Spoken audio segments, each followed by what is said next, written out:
ஒரு ஊர்ல ஒரு ராஜா இருந்தார். அவர் ஒரு பூனை வளர்த்தார். ரொம்ப செல்லமா அவர் அந்த பூனையை வளர்த்தார். அவர் என்ன பண்ணுவார் தெரியுமா? இரவு நேரத்தில் அந்த பூனையோட தலையில ஒரு விளக்க வச்சிருவார். அந்த பூனை ரொம்ப ஜாக்கிரதையா அந்த விளக்கு கீழே விழுந்துடாம பாத்துக்கும். தலையை ஆட்டாம ரொம்ப நிதானமா ராஜா பின்னாடி நடந்து போய்கிட்டே இருக்கும். அந்த விளக்கு வெளிச்சத்துல எல்லா வேலைகளையும் செஞ்சிருவார். கையில ஒரு விளக்க தனியா எடுத்துட்டு போக வேண்டிய அவசியமே இல்லை. விளக்க தூக்கிட்டு போற வேலையை அந்த பூனை பாத்துக்கும். அதனால ராஜாவுக்கு அந்த பூனை மேல ரொம்ப பிரியம். மந்திரிகளை எல்லாம் கூப்பிட்டு அவங்க கிட்ட சொல்லுவார், பாத்தீங்களா இந்த பூனை எவ்வளவு விசுவாசமா நடக்குது, என் பேர்ல எவ்வளவு மரியாதை பாத்தீங்களா அதுக்கு அப்படிம்பார்.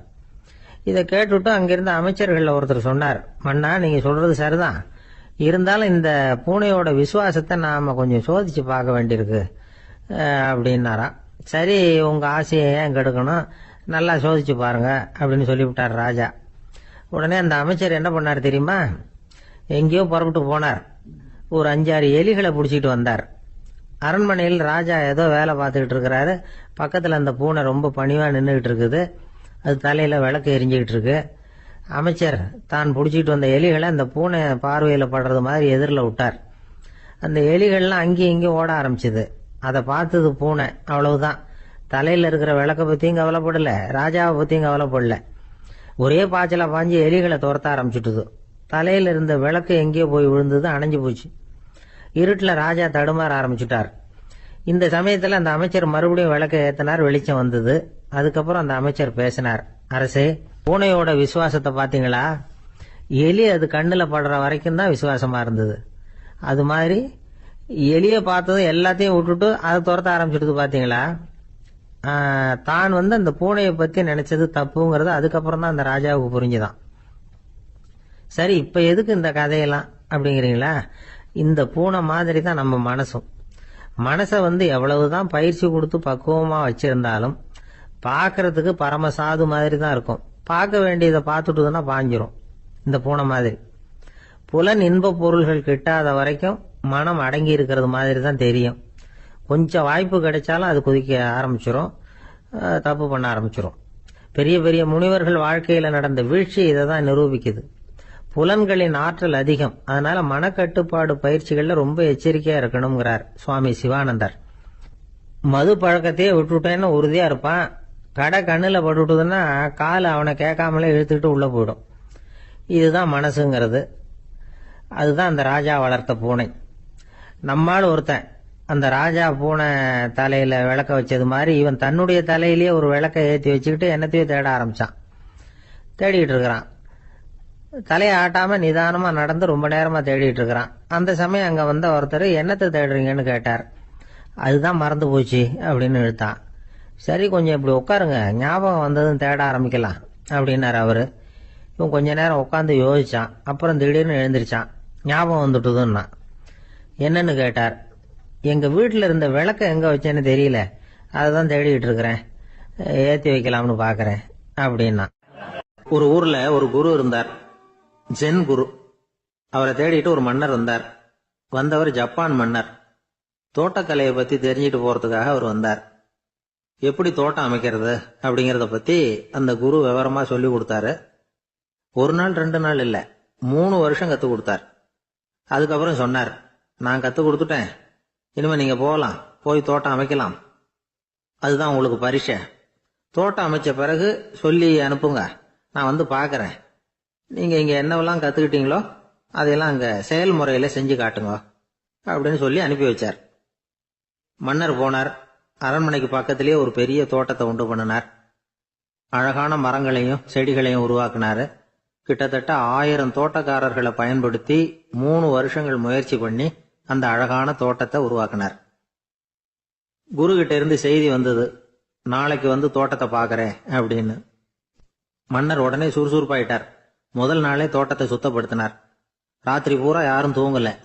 எல்லாருக்கும் தோட்டத்தை ஒழுங்குபடுத்துற வேலை. அது அந்தந்த இடத்துல ஒழுங்கா இருக்குதா அப்படின்னு சரி பார்த்தாங்க. ஒரு தவறும் இல்லாத வகையில அதை ஒழுங்குபடுத்தினாங்க. மறுநாள் குரு வந்தார், தோட்டத்தை பார்த்தார். அவருக்கு கோபம் வந்துட்டுது. மன்னருக்கு ஆச்சரியம், எப்பவும் சிரிச்சுக்கிட்டே இருக்கிறவர் இப்ப எப்படி இருக்கிறாரே அப்படின்னு. மெதுவா குரு கிட்ட போய், எல்லாம் சரியா தானே இருக்குது அப்படின்னார். எல்லாம் சரிதான், ஆனாலும் எங்கே அந்த பொன்னிற காற்று அப்படின்னார். உதிர்ந்த இலைகள், பொன் மஞ்சள் நிற இலைகள் காற்றில் அப்படி புரண்டு ஓடுவதை நான் பார்க்க முடியவில்லையே அப்படின்னாராம். அது இல்லாம இந்த தோட்டம் உயிரோட்டம் உள்ளதா இருக்காது, இதுல பாடல் இல்லை, ஆடல் இல்லை, அதெல்லாம் இல்லாம இந்த தோட்டம் ரொம்பவும் செயற்கையா தெரியுதுன்னாராம். மன்னர் இப்பதான் யோசனை பண்ணார். கீழே கிடந்த காஞ்சி போன இலைகள் மட்டும் இல்ல, மரத்துல இருந்த காஞ்சி போன இலைகளையும் அப்புறப்படுத்தி சுத்தமா வச்சிருக்கிறார். இறப்பும் வாழ்க்கையினுடைய ஒரு பகுதி தான். மரணம்ங்கிறது வாழ்க்கைக்கு எதிரானது அல்ல, அதை நிரப்பும் ஒரு பகுதி தான் அது. மரணம் இல்லையில் வாழ்க்கையே இல்லை அப்படிங்கிறது பெரியவங்க கருத்து. இப்ப அந்த தோட்டம் அழகாதான் இருக்குது, இருந்தாலும் அது ஒரு ஓவியம் மாதிரி உயிர் இல்லாமல் இருக்கு. குரு ஒரு வாளியை கையில எடுத்துக்கிட்டார், தோட்டத்தை விட்டு வெளியில போனார். ஏற்கனவே வீசி எறிந்த அந்த சருகுகளை எல்லாம் அள்ளி கொண்டுட்டு வந்தார். உள்ள எல்லா இடங்கள்லயும் அதை வீசினார். உடனே காத்து அந்த காய்ந்த சருகுகளையும் பழுத்த இலைகளையும் அசைக்க ஆரம்பிச்சுட்டுது. இப்போ அங்க சலசல சத்தம், சங்கீதம், இலைகளின் நடனம், ஓவியம் மாதிரி இருந்த அந்த தோட்டத்துக்கு இப்போ உயிர் வந்துட்டுது. இதுதான் அந்த பொன்னான காற்று அப்படின்னாராம் குரு. மன்னருக்கு புரிஞ்சுது. மிகப்பெரிய ஜென் கேள்வி ஒன்று உண்டு. உம்மான் அப்படிங்கிற ஒரு பெரிய குருவை பார்த்து துறவி ஒருத்தர் கேட்டாராம், இலைகள் எல்லாம் கீழே விழுந்து மரங்கள் மொட்டையாக இருக்கும் பொழுது என்ன நடக்கும்? இதுதான் கேள்வி. இதுக்கு உம்மான் சொன்ன பதில் பொன்னான காற்று, தி கோல்டன் விண்ட் அப்படின்னாராம். இதுக்கு என்ன விளக்கம்னா, உன்னுடைய எண்ணங்கள் எல்லாம் உன்னுடைய மனசிலிருந்து கீழே விழுந்து உனது உள்ளுணர்வானது மொட்டையாக நிற்கும் நிலைதான் அது. உனது வேர்களின் அருகில் காற்று வீசுகிறது. எல்லா எண்ணங்களும் உன்னிலிருந்து வெகு தூரத்துக்கு புரண்டு கொண்டே சென்று விடுகிறது. நீ அவற்றை கடந்து விட்டால் நீ அவைகளுக்கெல்லாம் மேலெழுந்து கீழே பார்ப்பவனைப் போல நிற்க ஆரம்பித்து விடுவாய். அதுதான் தியானம் என்பது அப்படின்னு சொல்றாங்க. தியானம்ங்கிறது எண்ணத்துக்கு எதிரானது இல்ல, தியானம்ங்கிறது எண்ணங்களை கடந்து செல்வதுதான். அதுக்கப்புறம் நாம பொன்னிற காற்றுல ஆட ஆரம்பிச்சிருவோம். இதுதான் பெரியவர்கள் சொல்றது. என்கிட்ட ஒருத்தர் தோட்டம் அமைக்கணும்னு யோசனை கேட்டு வந்தார். எல்லாம் சொல்லி கொடுத்தேன். செடிகள்லாம் செழிப்பா வளரணும்னா வேர் காயாம பாத்துக்குங்க, தினமும் தண்ணி விடுங்க அப்படின்னு சொல்லி அனுப்பி வச்சேன். ஒரு மாசம் கழிச்சு ஒரு தோட்டத்தை பாக்கிறதுக்காக போனேன். போய் பார்த்தா எல்லா செடியும் வாடி கிடக்குது. என்னங்க இப்படி பண்ணிவிட்டீங்கன்னு. நீங்க சொன்னபடிதான் செஞ்சேன்னார். என்ன செஞ்சீங்கன்னு கேட்டேன். வேர் காயாம பாத்துக்க சொன்னீங்க, தினமும் ஒரு தடவை எல்லா செடியையும் ஒவ்வொன்னா புடுங்கி பார்த்து வேர் காயாம இருக்கா அப்படின்னு பார்த்துட்டு அதுக்கப்புறம் தண்ணி பாய்ச்சினேன், அவ்வளவுதான் அப்படின்னார். ஒரு ஜென் துறவி, அவருக்கு ரொம்ப வயசாயிட்டுது, கடைசி காலம். நண்பர்களெல்லாம் கூப்பிட்டார். நண்பர்களே, நான் வித்தியாசமான முறையில் சாகணும்னு ஆசைப்படுறேன், அதுக்கு ஏதாவது யோசனை சொல்லுங்களேன் அப்படின்னு கேட்டாராம். நண்பர்கள் சிரிச்சாங்க. என்ன பேச்சு பேசுறீங்க, சாவறதுங்கிறது என்ன விளையாட்டுத்தனமான காரியமா அப்படின்னு கேட்டிருக்காங்க. அந்த துறவி கொஞ்ச நேரம் யோசனை பண்ணார். அப்புறம் கேட்டாராம், இதுவரைக்கும் யாராவது நடந்துகிட்டே இறந்துருக்கிறாங்களா அப்படின்னாராம். எல்லாரும் இல்லைன்னாங்களாம். ஒருத்தர் மட்டும் சொல்லியிருக்கார். அப்படியும் ஒருத்தர் இறந்திருக்கிறதாக ஒரு கதையில படிச்சிருக்கிறேன், ஒரு ஞானியால தான் அப்படியெல்லாம் செய்ய முடியும் அப்படின்னு அவர் சொன்னாராம். சரி, அப்படின்னா அந்த முறை நமக்கு வேணாம், நின்றுகிட்டே யாராவது உயிரை விட்டுருக்காங்களா அப்படின்னு விசாரிச்சாராம். அப்படியும் ஒருத்தர் இறந்திருக்கிறார் அப்படின்னாங்களாம். மறுபடியும் அந்த துறவி யோசனை பண்ணியிருக்கிறார். ஏதாவது வித்தியாசமான முறையில் நாம போகணும் அப்படிங்கிறது அவருடைய விருப்பம். மனிதன் எப்படி வாழ்கிறானோ அப்படி இறப்பதுதான் நல்லது. சரி, யாராவது தலைகீழா யோகம் செய்யும் நிலையில இறந்திருக்கிறாங்களா அப்படின்னு விசாரிச்சாராம். நண்பர்கள் சிரிச்சாங்க. தலைகீழா நின்னபடி இறந்ததாக நாங்க கேள்விப்பட்டதே இல்லை, அது முடியாத காரியம் அப்படின்னு இருக்காங்க. இப்ப அந்த துறவிக்கு திடீர்னு உற்சாகம் வந்துட்டுது. உடனே எழுந்திருச்சார், தலைகீழா நின்னார், அப்படியே உயிரை விட்டுட்டார். அவ்வளவுதான். அந்த மடாலயத்துல ஒரே குழப்பம். எப்படி அவரை கீழே இறக்கி படுக்க வைக்கிறது அப்படின்னு புரியல. இப்படி உயிர் விடுறத பத்தி அவங்க இதுவரைக்கும் கேள்விப்பட்டதும் இல்லை. உண்மையிலேயே இவர் இறந்துதான் போனாராங்கிறதும் தெரியல. சோதிச்சு பார்த்தாங்க. இதய துடிப்பு, நாடி துடிப்பு எல்லாம் நின்று போயிருந்தது. இவர் எப்பவும் இப்படித்தான், என்ன பண்றது இப்போ அப்படின்னு சொல்லி எல்லாரும் குழம்பிட்டு இருக்கிற சமயத்துல ஒரு பெரியவர் யோசனை சொன்னார். இந்த துறவியோட மூத்த சகோதரி பக்கத்து மடாலயத்தில் இருக்கிறாங்க, அவங்களை இங்க அழைச்சிட்டு வந்தா ஏதாவது வழி கிடைக்கும் அப்படின்னார். அந்த அம்மாவுக்கு 90 வயசு. அழைச்சிட்டு வந்தாங்க. ஒரு குச்சியை ஊன்றிக்கிட்டு அப்படியே மெதுவா நடந்து வந்தாங்க. தம்பி, தலைகீழா நின்று உயிர் விட்டு இறக்கிறத பார்த்தாங்க. தம்பின்னு கூப்பிட்டு பார்த்தாங்க, ஒன்றும் காணும். உடனே என்ன பண்ணாங்க, தன்னுடைய கைத்தடியால தம்பியோட உடலை ஒரு தட்டு தட்டினாங்க. ஏப்பா, சாகரப்பும் உன்னுடைய குறும்புத்தனத்தை விடலையா? இப்படியாடா சாகிறது? ஒழுங்கா செத்து தொலை அப்படின்னாங்களாம். அவ்வளவுதான். உடனே அந்த துறவி திரும்பி நேரா நின்னார். அக்கா, கோவப்படாத, நான் ஒழுங்கா சாகிறேன், எப்படி செத்தா என்ன, எல்லாம் எனக்கு ஒண்ணுதான் அப்படின்னு சொல்லிவிட்டு அப்படியே தரையில படுத்து உயிரை விட்டாராம். அதுக்கப்புறம் அந்த அம்மா கோலை கையில எடுத்துக்கிட்டு அப்படியே திரும்பி கூட பார்க்காம அவங்க பாட்டுக்கு போயிட்டாங்களாம். மரணத்தை ஒரு விளையாட்டாக ஆக்கிய அந்த துறவிக்கு வாழ்க்கையே ஒரு விளையாட்டா தான் இருந்திருக்குது. எந்த நோக்கமும் இல்லாம செயல்படுறதுன்னா என்னங்கிறதும் அவருக்கு தெரிஞ்சிருக்குது. பயனை எதிர்பார்க்காம பணி செய்து வாழ்ந்து மறைந்த மகான் அவர். தம்முடைய தொழிலை விளையாட்டு போல செய்ய தெரிஞ்சவருக்கு வாழ்க்கையே ஒரு விளையாட்டா மாறிடும். எல்லாமே விளையாட்டாகி விடுகிற போது மரணமும் விளையாட்டாகிவிடும் அப்படிங்கிறது தான் அந்த தத்துவம். ஆனா அதுக்கு முன்னாடி உங்களுக்குள்ள இருக்கிற உண்மையான நடிகனை நீங்க அடையாளம் கண்டுபிடிக்கணும். நீங்க நடிக்க வேண்டியதே இல்லை, நீங்க ஏற்கனவே நடிச்சுக்கிட்டு தான் இருக்கிறீங்க. நீங்க இந்த உண்மையை தெரிஞ்சுக்கணும், அவ்வளவுதான். இதுதான் ஞானிகளுடைய கருத்து. வாழ்க்கையை சரியா புரிஞ்சுக்கிட்டா எல்லாமே நடிப்புங்கிறது புரியும். கல்யாண பத்திரிக்கை அனுப்பியிருந்தேனே, ஏண்டா வரலன்னு கேட்டான் ஒருத்தன். வந்திருந்தேனே அப்படின்னானா இவன். டேய், ஏண்டா போய் சொல்ற, நான் பத்திரிக்கையே உனக்கு அனுப்பலையே அப்படின்னு இருக்கான் அவன். அதுக்கு இவன் சொன்னானா, பத்திரிக்கை அனுப்புனேன்னு நீ போய் சொல்றப்போ கல்யாணத்துக்கு வந்தேன்னு நான் போய் சொல்லக்கூடாதா அப்படின்னானா. ஒரு பெரிய அரசன் இந்த உலகம் பூராவையும் ஆண்டுகிட்டு இருந்தான். ரொம்ப காலம் அப்படி அரசாட்சி பண்ணிட்டு இருந்தான். திடீர்னு அவனுக்கும் சில எதிரிகள் முளைச்சாங்க. அவங்கெல்லாம் ஒன்று சேர்ந்து இவனை தோற்கடிச்சுட்டாங்க. தோத்து போனதும் இவனுக்கு பயம் வந்துட்டுது, எங்க எதிரிகள் நம்ம கொண்டுடுவாங்களோ அப்படின்னு. வெளியில வந்தா தனக்கு ஆபத்துன்னு பயந்துகிட்டு யாருக்கும் தெரியாம ஒரு குகைக்குள்ள போய் பதுங்கி கிடக்கிறான். நிலைமைய பாருங்க.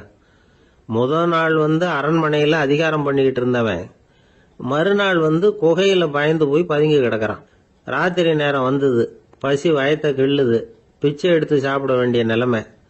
பிச்சை எடுக்கிறதுக்கு பாத்திரம் வேணுமே, என்ன பண்றது அப்படின்னு அங்கேயும் இங்கேயும் பாக்குறான். ஒரு மூலையில யாரோ விட்டுட்டு போன ஒரு ஓடு கிடக்குது. அதை எடுத்துக்கிட்டு புறப்பட்டான். இருட்டுல வழி புரியல. ஏதோ ஒரு யூகத்துல காலை மெதுவா எடுத்து வச்சு நடந்து போயிட்டு இருக்கிறான். வழியில ஒரு கருப்பு நாய் படுத்து கிடந்தது. இருட்டுல அவன் இது கண்ணுக்கு சரியா தெரியல. அவனுக்கு தவறி போய் காலை வச்சுட்டான் அது மேல. நாய் சும்மா இருக்குமா, வள்ளுன்னு விழுந்து கடிச்சு விட்டுது. காலை பாக்குறான், காலத்தையும் நினைச்சு பாக்குறான். அரண்மனையில வீரக்கழல் அணிந்த காலை உடைய மன்னா அப்படின்னு புகழ்வாங்களே புலவர்கள்லாம். ஆனா அது இன்னைக்கு நாய் கடிச்ச காலம் ஆயிட்டுதே அப்படின்னு நினைக்கிறான். அது மட்டும் இல்ல, முன்னாடி எல்லாம் பொற்கிண்ணங்கள்ல தான் அவன் சாப்பிடுவான். ஆனா இப்போ உடைஞ்சு போன ஓட்டு, அது ஓட்டை கையில வச்சுக்கிட்டு நிக்கிறான். அதுல ஏதாவது யாராவது சாப்பாடு போடுவாங்களான்னு. முன்னாடி எல்லாம் நிறைய பேர் அரண்மனைக்கு வருவாங்க. அரசருக்கு காணிக்கைன்னு சொல்லி இவன் காலடியில கொண்டாந்து கொட்டுவாங்க. அப்போல்லாம் இவன் அந்த ஜனங்களுடைய முகத்தை திரும்பி கூட பாக்குறது இல்ல, ரொம்ப கர்வமா உட்காந்துருப்பான். அதே ஆளு இன்னைக்கு எல்லாரு கண்ணுலயும் படுறது மாதிரி பிச்சை எடுத்துக்கிட்டு இருக்கிறான். அப்போலாம் காணிக்கைகளை தன்னுடைய கையால வாங்குறது தனக்கு கௌரவ குறைச்சல்னு நினைச்சு தன்னுடைய வேலைக்காரங்களை விட்டு தான் அதை வாங்க சொல்லுவான். இப்போ பாத்தீங்கன்னா அவனே தன் கையாலேயே பிச்சை வாங்குறான். நினைச்சு பாருங்க. அந்த மனுஷன் முத நாள் அரசன், மறுநாள் பிச்சைக்காரன். எவ்வளவு வித்தியாசம். செல்வம் தான் இப்படி ஒரு வித்தியாசம் ஏற்படுறதுக்கு காரணம். அப்படிப்பட்ட செல்வம் வாழ்க்கையை நடத்துறதுக்கு நமக்கு தேவைதான். ஆனா அதையே நாம அடைய வேண்டிய பயனா நினைக்கிறோம் பாருங்க, அதுதான் வேடிக்கை. இத நம்மாழ்வார் அழகா ஒரு பாசுரத்துல சொல்றார். ஒரு நாயகமாய் ஓட உலகுடன் ஆண்டவர், கருணாய் கவர்ந்த காலர், சிதைகிய பானையர், பெருநாடு காண இம்மையிலே பிச்சைதாம் கொள்வர், திருநாரணன் தாழ் காலம் பெற சிந்தித்து உய்மினோ அப்படிங்கிறார் நம்மாழ்வார். ஒரு பெரிய பணக்காரர் ஒரு துறவிகிட்ட போய், சாமி என்கிட்ட நிறைய பணம் இருக்கு, இருந்தாலும் நிம்மதி இல்ல, என்னால நிம்மதியா இருக்க முடியல, என்ன காரணம்னு கேட்டாராம். உடனே அந்த துறவி இதுக்கு நேரடியா பதில் சொல்லாம பக்கத்துல நின்றுகிட்டு இருந்த ஒரு குழந்தைய கூப்பிட்டார். அது ஓடியாந்தது. ஒரு ஆப்பிள் பழத்தை எடுத்து அது கையில கொடுத்தார். அதை வாங்கிக்கிட்டு குழந்தை சிரிச்சுது. இன்னொரு பழத்தை எடுத்து கொடுத்தார். அதை இன்னொரு கையில வாங்கிட்டு சிரிச்சுது. மூணாவது ஆப்பிள் எடுத்து கொடுத்தார். 2 பழத்தையும் நெஞ்சில் அணைச்சிக்கிட்டு 3வது பழத்தையும் வாங்கறதுக்கு முயற்சி பண்ணிச்சு. ஆனா அது உடனே நழுவி கீழே விழுந்து உருண்டு ஓடிச்சு. ஏற்கனவே இருந்ததும் விழுந்துட்டுது. இப்ப அந்த குழந்தை அழ ஆரம்பிச்சுட்டுது. இப்ப அந்த துறவி பணக்காரர்கிட்ட சொன்னாராம், குழந்தைய கவனிச்சியா, 2 ஆப்பிள் போதும்னு அது நினைச்சிருந்தா இப்போ அது அழ வேண்டிய அவசியம் வந்திருக்குமா அப்படின்னாராம். எதுவுமே அளவுக்கு மிஞ்சினா துன்பம்தான். இந்த காலத்துல இதெல்லாம் யாரு காதுல வாங்குறாங்க? ஒருத்தனை நல்ல வழிக்கு கொண்டு வரணும்னு நினைச்சு அவனை கூப்பிட்டு உட்கார வச்சு இந்த கதையை சொல்லிட்டு இருந்தாங்க. சொல்லிவிட்டு அந்த குழந்தை செஞ்சது தப்பு தானே அப்படின்னு கேட்டிருக்கிறாங்க. ஆமாம், தப்பு தான். நானா இருந்தா அப்படி செஞ்சிருக்க மாட்டேன் நானா இவன். 2 பழமே போதும்னு சொல்லியிருப்பியா அப்படின்னு கேட்டிருக்காங்க. அப்படி இல்லைங்க, அவர் கொடுக்க கொடுக்க ஒவ்வொரு பழமா வாங்கி பின்னாடி வச்சுட்டு மறுபடியும் கையை நீட்டுவேன் அப்படிங்கிறானா. இவெல்லாம் எந்த காலத்துல திருந்துறது? ஒரு ஊர்ல ஒரு புகழ்பெற்ற பத்திரிகையாளர் இருந்தார். அவர் ஒரு நாள் திடீர்னு இறந்து போயிட்டார். அதுக்கப்புறம் நேரா சொர்க்கத்துக்கு போனார். சொர்க்கத்தின் வாசல்ல நின்றுகிட்டு இருந்த ஒருத்தர் அவரை தடுத்தார். இத பாரு, ஏற்கனவே இங்க 12 பத்திரிகையாளர்கள் இருக்கிறாங்க, அவங்களுக்கு இங்க வேலை இல்லை.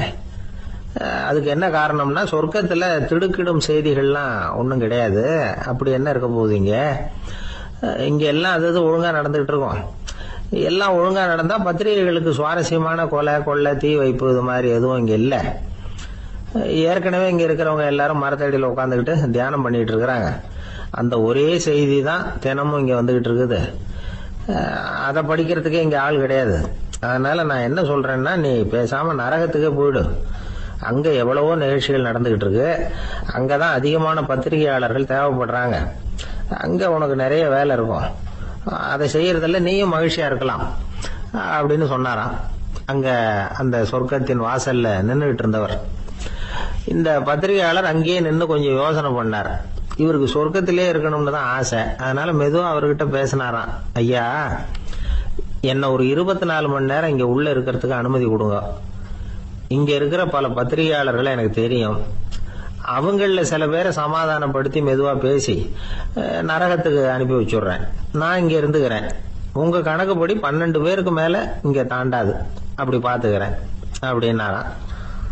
அவரும் யோசனை பண்ணி பார்த்துட்டு, சரி அப்படியே உனக்கு அனுமதி கொடுக்குறேன்.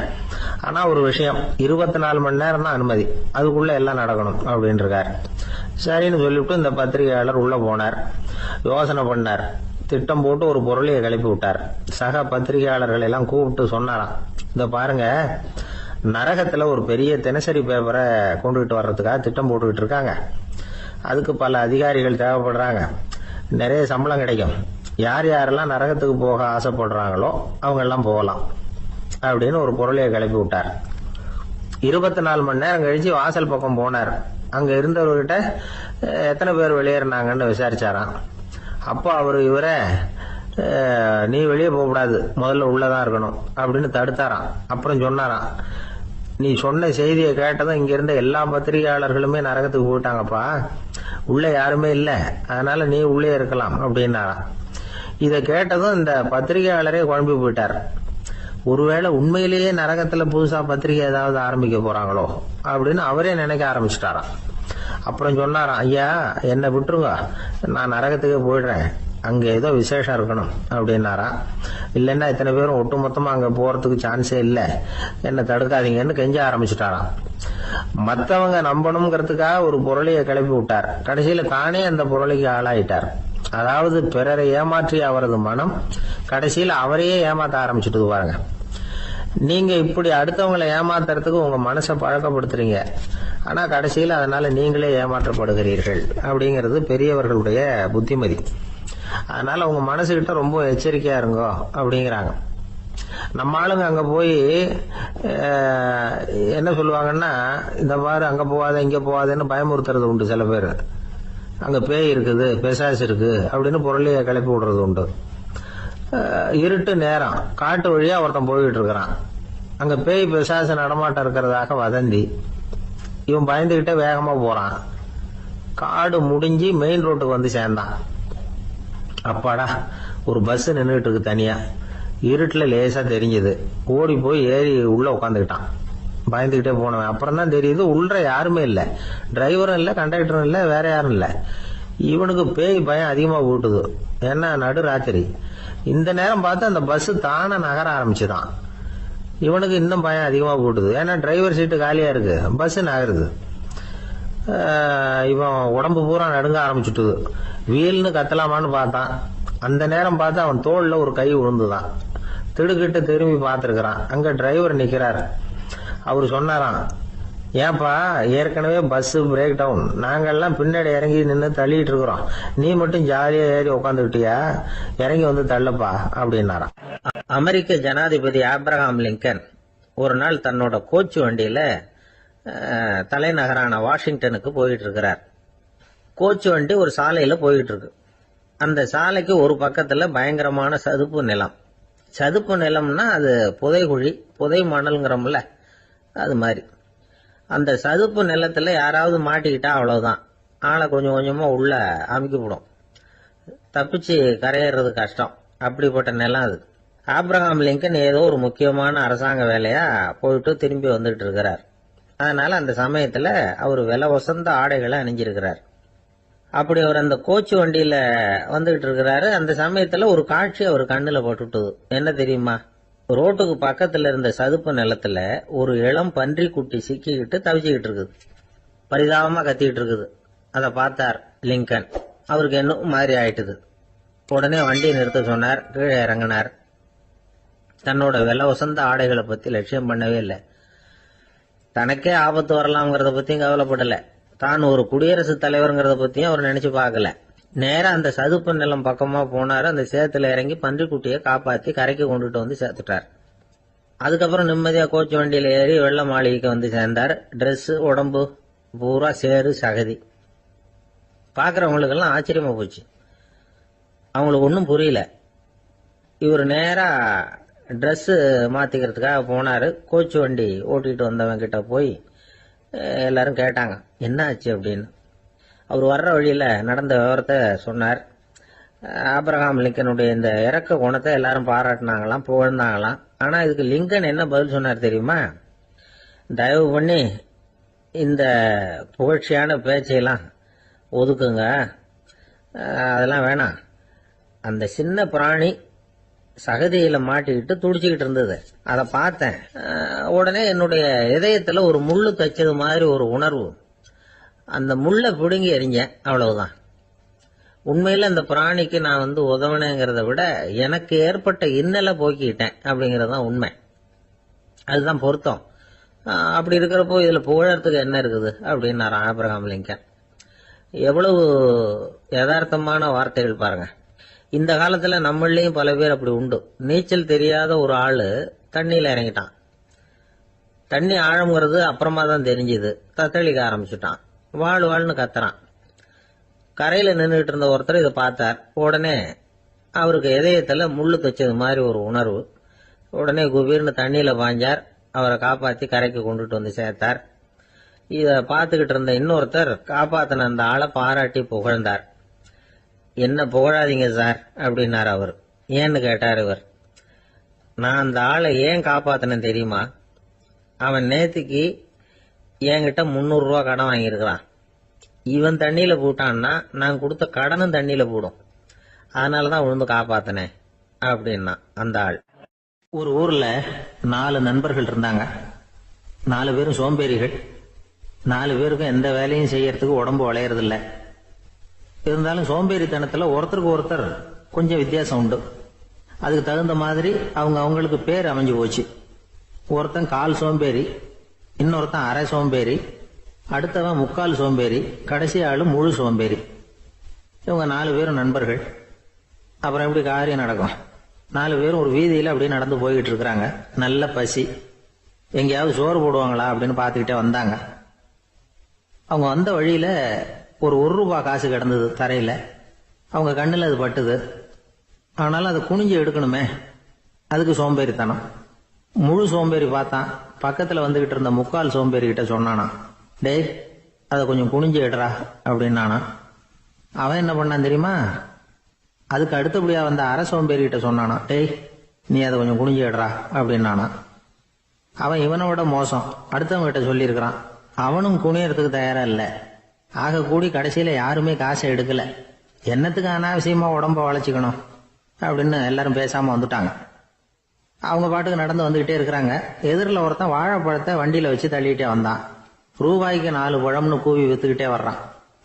இப்ப அந்த முழு சோம்பேறி சொன்னானா, டேய் வழியில கிடந்தது 1 ரூபா, அதையாவது எடுத்துக்கிட்டு வந்திருந்தா இப்ப இந்த பழத்தை வாங்கி ஆளுக்கு 1 சாப்பிடலாமே அப்படின்னானா. ஆமா சாப்பிட்டுருக்கலாமே அப்படின்னாங்களாம் மற்றவங்களும்.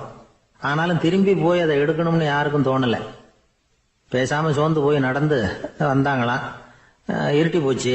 வழியில ஒரு கோவில். சரி இங்கேயே படுத்து தூங்குவோம் அப்படின்னா ஒருத்தன். அதுதான் சரின்னாங்க மற்றவங்களும். அப்படியே மண்டபத்தில் படுத்துட்டாங்க. கோவில் அர்ச்சகர் வேலையெல்லாம் முடிச்சு விட்டு வெளியில வந்திருக்காரு.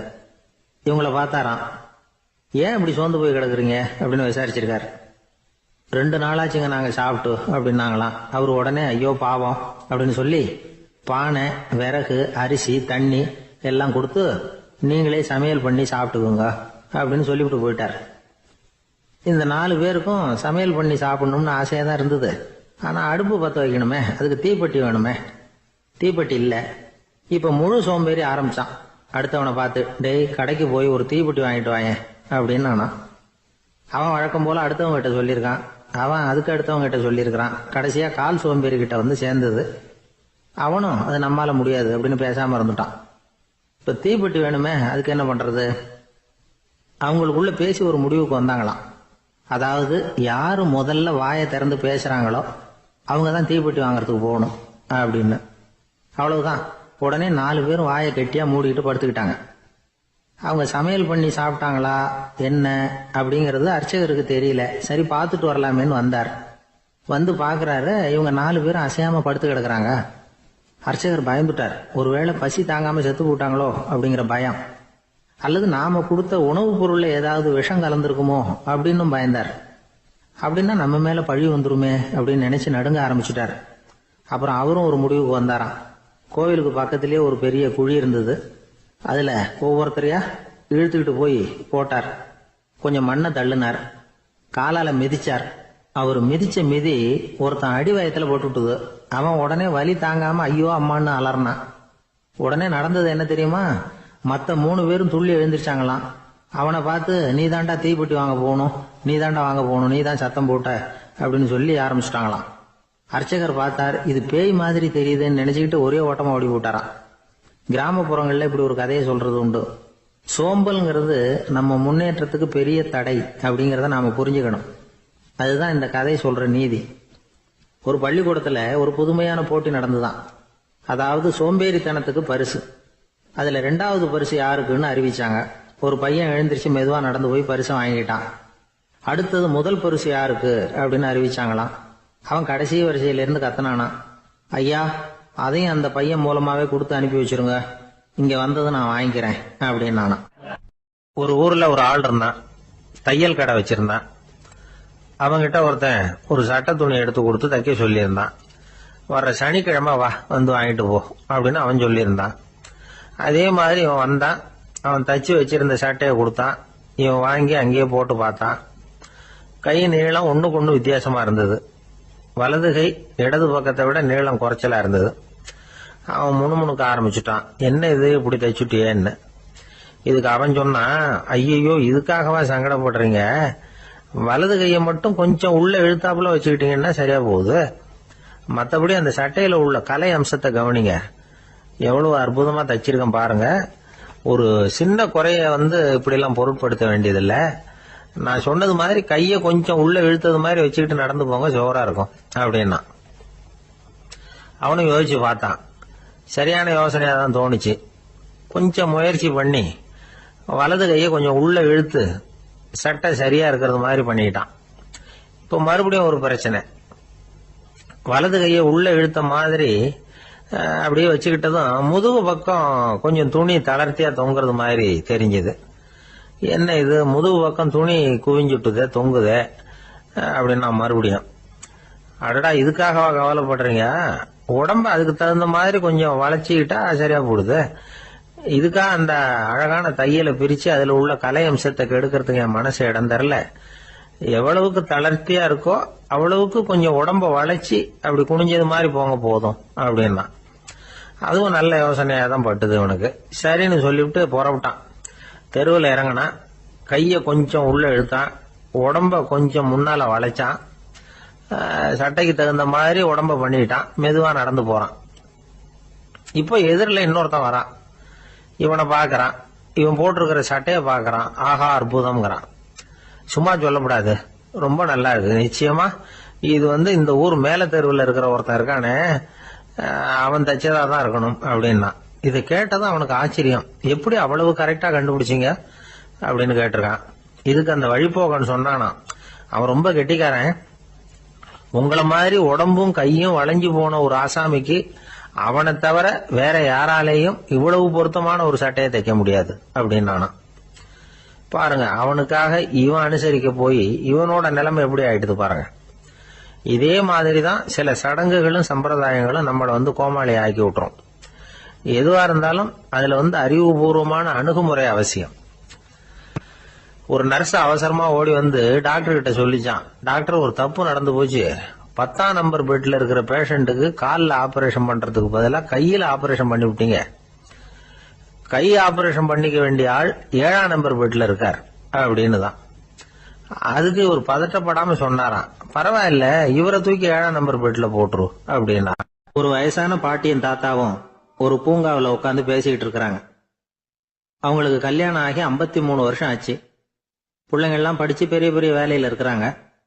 பேரன் பேத்திகளும் நல்ல நிலைமையில இருக்கிறாங்க. இந்த தாத்தாவும் பாட்டியும் சிரிச்சு பேசிக்கிட்டு இருந்தத ஒரு பெரியவர் பார்த்தார். அவருக்கு ஆச்சரியமா இருந்தது. இந்த வயசுலயும் இவ்வளவு அந்யோன்யமா இவங்க பேசிக்கிட்டு இருக்கிறாங்களே அப்படின்னு நினைச்சார். சரி, நேரிலேயே கேட்டுருவோமே அப்படின்னு நினைச்சுக்கிட்டு கிட்ட போனார். உங்க மன வாழ்க்கையின் வெற்றிக்கான ரகசியம் என்ன அப்படின்னு கேட்டார். இதை கேட்டதும் அந்த தாத்தா சிரிச்சுக்கிட்டே பாட்டிய பார்த்தாராம். அதுக்கப்புறம் சொன்னாராம், நான் இந்த அம்மாவை கல்யாணம் பண்ணிட்டதுக்கும் எங்களுடைய இல்வாழ்க்கை இவ்வளவு நாளா பலம் குறையாம மகிழ்ச்சியா இருக்கிறதுக்கும் காரணம் ஒண்ணுதான். அது என்ன காரணம்னா, எங்களுக்கு இடையில பொதுவா நிறைய குறைகள் உண்டு, அதுதான் காரணம் அப்படின்னாராம். அவர் சொல்றது சரிதான் அப்படிங்கிறது மாதிரி அந்த பாட்டியும் அவரை நிமிர்ந்து பார்த்தாங்களாம். இந்த பெரியவர் மறுபடியும் அந்த பாட்டியை பார்த்து அதே கேள்வியை கேட்டிருக்கார். உங்களுடைய நீண்டகால மன வாழ்க்கைக்கு கிடைச்ச வெற்றி எதனாலேன்னு சொல்ல முடியுமா அப்படின்னு கேட்டாராம். அவங்களும் சிரிச்சுக்கிட்டே பதில் சொன்னாங்களாம். என்ன பதில் தெரியுமா? சில பேரை நாம குறிப்பிட்ட பண்புகளுக்காக நேசிக்கிறோம், வேற சிலரை நாம அந்த பண்புகள் இல்லாத குறைகளுக்காகவே விரும்பி பழகிறோம் இல்லையா அப்படின்னு கேட்டுட்டு தலையில் குனிஞ்சுக்கிட்டாங்களாம் அந்த பாட்டியம்மா. அவங்க அப்படி சொன்னதை கேட்டதும் இவருக்கு புதுசா ஞானம் பிறந்தது மாதிரி இருந்துதான். இதுதான் மனம் நிறைந்த மன வாழ்க்கை அப்படிங்கிறார் சுவாமி சின்மயானந்தர். பண்புகளை எப்படி நேசிக்க முடியுதோ அதே மாதிரி பண்புகள் இல்லாத குறைகளையும் நேசிக்க முடியும். மனசுதான் காரணம். ஒரு மேல்நாட்டு தம்பதி, அவங்களும் தாத்தா பாட்டி தான். அவங்க 2 பேரும் ஒரு பூங்காவில் உட்காந்து சிரிச்சு பேசிக்கிட்டு இருக்கிறாங்க.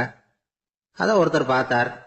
அவருக்கு ஆச்சரியம், இவ்வளவு காலம் ஆகி இந்த வயசுலயும் இப்படி அன்பா பேசிக்கிட்டு இருக்கிறாங்களே அப்படிங்கிற ஆச்சரியம். கிட்ட நெருங்கி போனாரு. கேட்டார், ஏன் தாத்தா, உங்களுக்கு கல்யாணம் ஆகி எவ்வளவு வருஷம் ஆச்சுன்னார். 55 வருஷம் ஆச்சுன்னாராம் அவரு. இன்னமும் இவ்வளவு சந்தோஷமா இருக்கிறீங்களே, அதுக்கு என்ன காரணம்னு கேட்டிருக்கார். அதுக்கு என்ன காரணம்னா, இதுவரைக்கும் எங்களுக்குள்ள சண்டையே வந்ததில்லை அப்படின்னாராம். அது எப்படி முடியும்னு கேட்டிருக்கார் இவர் ஆச்சரியமா.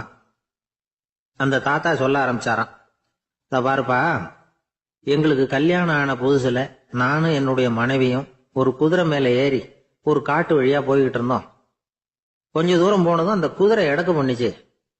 நான் உடனே கீழே இறங்கி அந்த குதிரையை பார்த்து, இது உனக்கு முதல் தடவை அப்படின்னு மிரட்டலா சொல்லிவிட்டு ஏறி உக்காந்தேன். மறுபடியும் போனோம். கொஞ்ச தூரம் குதிரை நல்லபடியா நடந்து போச்சு. மறுபடியும் எடக்கு பண்ண ஆரம்பிச்சுட்டுது. நான் கீழே இறங்கினேன். கையில இருந்த சாட்டையால ஓங்கி ஒரு அடி கொடுத்தேன். இது உனக்கு 2வது தடவை அப்படின்னு சொல்லிவிட்டு ஏறி உக்காந்தேன். மறுபடியும் குதிரை கொஞ்ச தூரம் நல்ல விதமா நடந்து போச்சு. அப்புறமும் எடக்கு பண்ண ஆரம்பிச்சுட்டுது.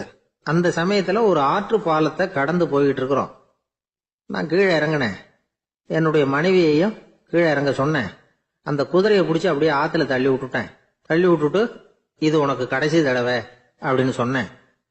அதை பார்த்ததும் என் மனைவி பதறி போயிட்டாங்க. போய், ஐயோ பாவம், என்ன இப்படி பண்ணிவிட்டீங்க, உங்களுக்கு மனசுல கொஞ்சம் கூட இறக்கமே இல்லையா அப்படின்னாங்க. நான் மெதுவா இவங்க பக்கம் திரும்பி, இது உனக்கு முதல் தடவை அப்படின்னு. அவ்வளவுதான், அன்னையில இருந்து இன்னைய வரைக்கும் ஒரு நாள் கூட எங்களுக்குள்ள சண்டையே வந்ததில்லை அப்படின்னு விளக்கம் கொடுத்தார் அந்த தாத்தா. காஞ்சிபுரத்துல பல்லவ ராஜா ஒரு கோவில் கட்டினார், கைலாசநாதர் கோவில். அதுக்கு கும்பாபிஷேகம் பண்றதுக்கு ஒரு நாள் குறிப்பிட்டு அதுக்கு வேண்டிய ஏற்பாடுகள்லாம் பண்ணினார். முதல் காரியமா கடவுளை வேண்டிக்கிட்டார். நீங்க இந்த கும்பாபிஷேகத்துக்கு நேரில் வந்து கலந்துக்கணும்னார். கடவுள் அந்த ராஜா கனவுல வந்தார். நீ கும்பாபிஷேகம் வச்சிருக்கிற அதே நாள்ல அதே நேரத்துல எனக்கு இன்னொரு ஊர்ல ஒரு கும்பாபிஷேகம் இருக்குது, அதுக்கு போக வேண்டியிருக்கு. அதாவது திருநின்ற ஊர்ல என்னுடைய பக்தர் ஒருத்தர், அவரும் ஒரு கோயில் கட்டி கும்பாபிஷேகம் செய்யறார். நான் அதுக்கு போக வேண்டியிருக்கு, அதனால உன்னுடைய தேதியை நீ மாத்தி வச்சுக்கோ அப்படின்னார். கடவுள் தான் எங்கேயும் இருக்கிறவராச்சே, அவர் நினைச்சா 2 இடத்துலயும் இருந்து கோயில் கும்பாபிஷேகத்தை நடத்த முடியாதா? ஏன் அப்படி செய்யல? அது ஒரு முக்கியமான காரணத்துக்காகத்தான். திருநின்ற ஊர்ல இருந்த பூசலாருங்கிற அந்த அடியாரின் பெருமையை இந்த உலகத்துக்கு எடுத்து காட்டணுங்கிறதுக்காகத்தான் கடவுள் அந்த ராஜா கிட்ட அப்படி சொன்னார். சரி, அந்த அடியார் அப்படி என்னதான் பெருசா கோயில் கட்டி விட்டார்? ராஜா கட்டின கோயிலை விட பெருசா? அவர் கட்டினது கருங்கல்லாலேயோ மண்ணாலேயோ மரத்தாலேயோ இல்ல. அவர் கட்டின கோயில் வேற மாதிரி. அது மனசால கட்டின கோயில், மனசுக்குள்ள இருக்கிற கோவில், மனக்கோவில். அந்த அடியார் தன்னோட மனசுக்குள்ள மாசக்கணக்கா ஒவ்வொரு கல்லா சேர்த்து கட்டின கோவில். இந்த விஷயம் ராஜாவுக்கு தெரியாது. அவர் என்ன நினைச்சுட்டாரு, அது நாம கட்டின கற்கோயிலை விட ரொம்ப பெருசா இருக்கும் போல இருக்கு அப்படின்னு நினைச்சுட்டாரு. சரி, அப்பேற்பட்ட அந்த கோயிலை தரிசனம் பண்ணிவிட்டு வருவோம் அப்படின்னு நினைச்சு ராஜா திருநின்ற ஊருக்கு போறார். அங்க போய் பார்த்தா கோயிலையும் காணும், ஒன்னையும் காணும். கடைசியில பூசலார் கட்டின மனக்கோவில் தான் அதுங்கிறத அவர் புரிஞ்சுக்கிறார். உடனே அந்த அடியாரின் காலில் விழுந்து வணங்குறார். அவரோ, இது மனசால முயன்ற கோவில், இதுக்கு இத்தனை பெருமையா அப்படின்னு ஆச்சரியப்படுறார். இதுல ஆச்சரியப்படுறதுக்கு ஒண்ணும் இல்ல. ஆண்டவன் விரும்புறது அகபக்தியை தவிர புற தோற்றங்களே அல்ல. இத நாம புரிஞ்சுக்கிட்டோம்னா நமக்குள்ள எந்த வேறுபாடுகளும் வர்றதுக்கு வழியே இல்லை. இன்னொரு ராஜா இருந்தார். அவரு ஆண்டவனுக்கு படைக்கிறதுக்காக ஒரு தார் நல்ல செவ்வாழை பழமா எடுத்துக்கிட்டு போகணும்னு நினைச்சார். அதனால முத நாளே அதை வாங்கிட்டு வர சொன்னார் வேலைக்காரங்கிட்ட. வேலைக்காரன் போனா கடைத்தெருவில் ஒரு தார் பழம் வாங்கினா. வர்ற வழியில அவன் குடிசை, அப்படியே எட்டி பார்த்துட்டு போவோமேன்னு நினைச்சான். போனான். அங்க இவனோட குழந்தை பாவம் பசியால கத்திக்கிட்டு இருக்கு. இவன் பார்த்தான், இவ்வளவு பெரிய தாரில் ஒரு 2 பழம் எடுத்தா தெரியவா போகுது அப்படின்னு நினைச்சு ஒரு 2 பழத்தை பிச்சு அந்த குழந்தைகிட்ட கொடுத்தான். அது அதை வாங்கி வயிறார சாப்பிட்டுது. பசி அடங்குச்சு, விளையாட போயிட்டுது. இவன் அதுக்கப்புறம் வாழைப்பழத்தை எடுத்துக்கிட்டு அரண்மனைக்கு வந்தான். 2 பழம் பிச்சிருக்கிறது ராஜாவுக்கு தெரிஞ்சு போச்சு. இவன் உண்மையை சொல்லிவிட்டான். உடனே ராஜா, கடவுளுக்கு படைக்க வேண்டிய பொருளை குழந்தை எச்சில் பண்ண விட்டுருக்கியே அப்படின்னு சொல்லி அவனை கட்டி வச்சு சாட்டையால் அடிச்சார் பாவம். மறுநாள் பழத்தை கோயிலுக்கு எடுத்துட்டு போனார். கடவுள் முன்னாடி வச்சார். கடவுள் கண்ணை திறந்து பார்த்தார், பழம்லாம் அழுகி இருக்குது. என்ன இது அழுகி போன பழம் அப்படின்னார். ராஜா முழிச்சார். நல்லா தானே இருந்தது அப்படின்னு நினைச்சார். அப்போ கடவுள் அந்த ராஜா கிட்ட சொன்னாராம், இத பாருப்பா, இந்த தாரில் 2 பழம் தான் நல்ல பழம். அந்த 2 பழங்களையும் நேத்திக்கே நான் சாப்பிட்டுட்டேன் அப்படின்னாராம். அப்பதான் ராஜாவுக்கு புரிஞ்சுது, ஏழை குழந்தையின் பசியை தீர்க்கறதுக்காக உதவுன அந்த 2 பழம் தான் இறைவன் சாப்பிட்ட பழம்னு. இறைவன் இருக்கிற இடம் எது? இதுதான். இந்த உலகத்துல மனுஷன் எவ்வளவோ தவறுகள் செய்யறான். அதுக்கெல்லாம் என்ன காரணம்? அதை பத்தின ஆராய்ச்சி தான் இன்னைக்கு. இதுக்கு ஆராய்ச்சி என்னத்துக்கு? அது தெரிஞ்ச விஷயம் தானே அப்படின்னு நீங்க நினைக்கலாம். ஆனா அப்படி அலட்சியமா இந்த விஷயத்தை விட்டுறக்கூடாது. பொதுவா எல்லோரும் நினைக்கலாம், எது சரி எது தவறு அப்படின்னு தெரியாததுனாலதான் மனுஷன் தப்பு பண்றான் அப்படின்னு. ஆனா அப்படி சொல்லிட முடியாது. மனுஷன் தெரிஞ்சே தான் தவறுகள் பண்றான். இப்போ உதாரணத்துக்கு ஒரு சாலையில இடது பக்கம் போக வேண்டிய ஒருத்தர் நடுக்கோட்டை தாண்டி வலது பக்கமா வண்டியை ஓட்டிட்டு போறாருன்னு வச்சுங்க. என்னப்பா இது தப்பு இல்லையா அப்படின்னு அவர்கிட்ட கேட்டா, அதெல்லாம் எனக்கு தெரியும், நீ உன் வேலையை பார்த்துட்டு போ அப்படிம்பார். வலது பக்கமா போறது தப்புன்னு தெரிஞ்சே தான் அவர் அப்படி செய்யறார், அப்படி போறார். பெரிய உத்தியோகத்துல இருக்கிறவங்க கூட லஞ்சம் வாங்குறாங்க. அவங்களுக்கெல்லாம் லஞ்சம் வாங்குறது தப்புன்னு தெரியலன்னு அர்த்தம். திருடுறது தப்புன்னு தெரியாமலாம் மனுஷன் திருடுறான். நல்லாவே தெரியும். நீங்க வேணும்னா கேட்டு பாருங்க, வேற வழி இல்லை அதனால தான் திருடுறேன்பா. திருடுறது ஒரு புண்ணியமான காரியம்னு திருடனே கூட சொல்ல மாட்டான். திருடுறது தவறுங்கிறது திருடனுக்கு தெரியும் அப்படிங்கறத விளக்கறதுக்காக ஒரு பெரியவர் ஒரு கதை சொன்னார். அதாவது 2 திருடர்கள் 2 பேரும் சேர்ந்து ஒரு வீட்டுக்கு போய் ஒரு 10,000 ரூபாயை திருடிட்டு வந்துடுறாங்க. ஒரு காட்டு வழியா வந்துகிட்டு இருக்கிறாங்க. இன்னும் விடியல. 2 பேருக்கும் தூக்கம் கண்ணை சுத்துது. சரி, இப்படியே ஒரு மரத்தடியில படுத்து தூங்குவோம், காலையில விடிஞ்சதும் இந்த பணத்தை 2 பேரும் பங்கு போட்டுக்குவோம் அப்படின்னு முடிவு பண்றாங்க. அதே மாதிரி படுத்து தூங்குறாங்க. நடு ராத்திரியில ஒரு திருடன் முழிச்சுக்கிறான். விடிகிற வரைக்கும் காத்துக்கிட்டு இருந்தா 5000 ரூபா தான் கிடைக்கும், இப்பவே கம்பி நீட்டினா 10,000 ரூபா கிடைக்கும் அப்படின்னு யோசிச்சு பார்த்துட்டு ஒரு முடிவுக்கு வந்தான். மெதுவா அந்த 10,000 சுருட்டிக்கிட்டு அடுத்தவனுக்கு தெரியாம ஓடி போயிட்டான். விடியுது. அடுத்தவன் எழுந்திரிச்சு பாக்குறான். பணத்தையும் காணல, பாகஸ்தனையும் காணல. இந்த திருடன் அந்த திருடனை திட்டுறான். திருட்டு பய, அயோக்கிய பய, இப்படி அநியாயமா கிளப்பிட்டு போட்டானே அப்படிங்கிறான். இதுல இருந்து என்ன தெரியுது? தெரியாம எடுத்துக்கிட்டு போறது திருட்டு, அயோக்கியத்தனம், அநியாயம் அப்படிங்கறது இவனுக்கு தெரிஞ்சிருக்குது. அதனாலதான் அடுத்தவனை பார்த்து இப்படி திட்டுறான். அதனால தெரியாததுனால மனுஷன் தவறு பண்றான்னு சொல்றது சரியில்லை. அப்படின்னா மனுஷன் பண்ற தவறுகளுக்கு உண்மையான காரணம் தான் என்ன? இதே சந்தேகம் அர்ஜுனனுக்கும் வந்துதான். அதனாலதான் அவன் பகவானை பார்த்து கேட்கறான். மனுஷன் தன் விருப்பத்துக்கு விரோதமா ஏதோ ஒரு சக்தியினால பலாத்காரமா இழுக்கப்பட்டது மாதிரி பாவம் பண்றானே, அந்த சக்தி என்ன அப்படின்னு கேட்கறான். இதுக்கு பகவான் பதில் சொல்றார். காமமும் குரோதமும் தான் அந்த சக்திகள், அதாவது ஆசையும் சினமும். இது ரெண்டும் உன்னுடைய எதிரிகள் அப்படிங்கறத புரிஞ்சுக்கோ அப்படிங்கிறார். இன்னமும் நுணுக்கமா பார்த்தா காமத்தினுடைய மறு உருவங்கள் தான் குரோதமும் லோபமும். ஆசை நிறைவேறலன்னா குரோதம், அதாவது கோபம். ஆசை நிறைவேறிட்டதுன்னா லோபம், அதாவது பேராசை. பாவத்தை கண்ட்ரோல் பண்ணணும்னா அதுக்கு மெயின் சுவிட்ச் எது அப்படிங்கறது இப்பதான் தெரியுது. அதுக்கு மனுஷன் தெரிஞ்சேதான் தவறு பண்றான் அப்படின்னு பேசிக்கிட்டோமே. அதுக்கு ஒரு உதாரணம். ஒரு ஆளு ஹோட்டல்ல சாப்பிட போனான். சாப்பிட்டு முடிச்சான். எழுந்திரிச்சு முதலாளி கிட்ட பில்ல கொடுத்தான். காசை கொடுக்கல. முதலாளி பணம் கொடுன்னு கேட்டார். இவன் என்கிட்ட பணம் இல்லைன்னா. முதலாளி கொஞ்சம் கூட அலட்டிக்கல. உள்ள இருந்து ஒரு ஆளை கூப்பிட்டார். இவனை கூப்பிட்டுட்டு போய் இட்லி மாவு ஆட்ட சொல்லுனார். இவனும் கவலைப்படாம உள்ள போயிட்டான். அப்போ அழைச்சிட்டு போற ஆளு கேக்குறான், ஏன் சார் சாப்பிடுறதுக்கு முன்னாடி காசு இல்லைங்கிறது உங்களுக்கு தெரியாதா அப்படின்னு கேக்குறான். தெரியும், காசு இல்லைங்கிறதும் தெரியும், காசு இல்லாம சாப்பிட்டா மாவாட்டணுங்கிறதும் தெரியும் அப்படின்னா அந்த ஆள். அப்படின்னா நீங்க உங்க வீட்லயே சாப்பிட்டு இருக்கலாமே அப்படின்னு கேக்குறான் அவன். அதுக்கு இவர் சொல்றாரு, அது எப்படி? அங்க சாப்பிட்டாலும் நான் இதே வேலையை தானே செய்ய வேண்டியிருக்கும் அப்படின்னாராம். ஒரு ஊர்ல ஒரு மன்னன் இருந்தான், கொடுங்கோல் மன்னன். நிறைய தொந்தரவு பண்ணிட்டு இருந்தான். அவன் ஒரு தடவை என்ன பண்ணான் தெரியுமா? ஒரு தப்பும் பண்ணாத ஒரு இளைஞனை பிடிச்சி ஜெயில அடைச்சுட்டான். அந்த பையனோட சொந்தக்காரங்கள்லாம் ராஜா கிட்ட போனாங்க. அவன் ஒரு தவறும் பண்ணல, அவனை விடுதலை பண்ணுங்க அப்படின்னு கெஞ்சி கேட்டுக்கிட்டாங்க. மன்னன் யோசனை பண்ணான். அந்த இளைஞனை கூப்பிட்டுட்டு வர சொன்னான். அவனை கொண்டாந்து ராஜா முன்னாடி நிறுத்தினாங்க. இதை பாருப்பா, உன்னை நான் விடுதலை பண்ணுவேன், ஆனா ஒரு கண்டிஷன். அந்த நிபந்தனையை நீ நிறைவேற்றினா உனக்கு விடுதலை அப்படின்னா மன்னன். சரின்னு ஒத்துக்கிட்டான் பையன். மன்னன் கண்டிஷன் என்னங்கிறத சொன்னான்.